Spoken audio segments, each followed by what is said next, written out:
নমস্কার।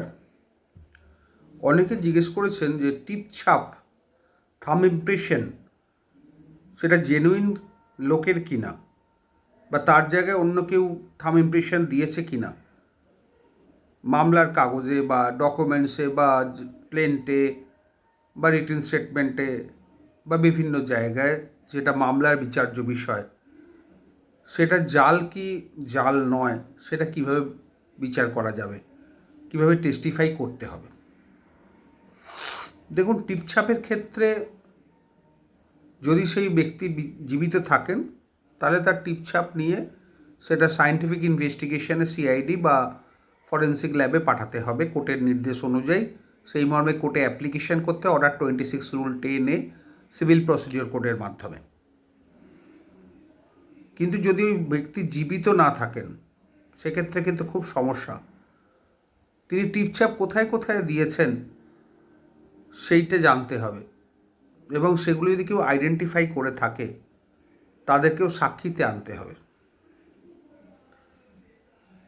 যেটা ওনার যদি কোনো ব্যাংক অ্যাকাউন্ট থাকে তাহলে ব্যাংকের ম্যানেজারকে কলফর করতে হবে, এবং ওই টিপছাপের যেটা ব্যাংকের স্পেসিমেন আছে সেটা আনিয়ে কোর্টে ফাইল করিয়ে তারপর সেটা সায়েন্টিফিক ইনভেস্টিগেশনে পাঠাতে হবে। এটা খুব জটিল ব্যাপার, এবং ব্যাংক সেটা দিতে অস্বীকার করতেও পারে। যদিও ব্যাংক কোঅপারেট না করে তাহলে কিন্তু খুব মুশকিল আছে।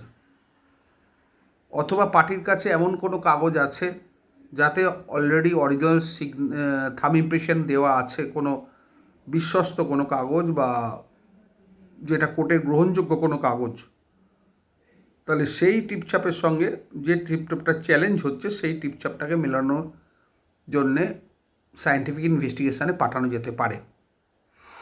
কিন্তু টিপছাপের ব্যাপারটা কিন্তু সত্যিই জটিল, কারণ খালি চোখে বোঝা যায় না।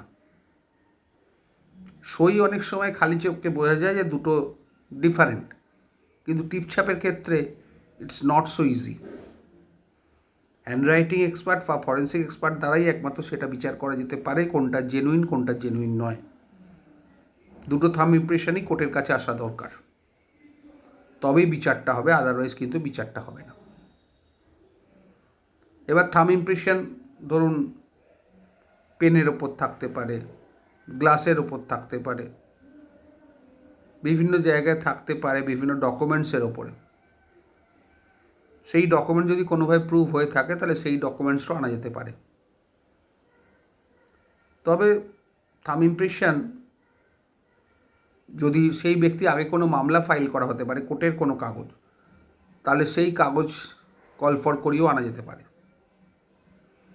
এইভাবে পদ্ধতি আছে, তবে টিপছাপের পদ্ধতিটা সত্যি জটিল এবং সহজে পাওয়া যায় না। তবু চেষ্টা করতে হবে অ্যাডভোকেটদের বা ক্লায়েন্টদের যাতে অরিজিনাল থাম্ব ইমপ্রেশন আনা যায়। ভালো থাকবেন, আজকে এই পর্যন্ত।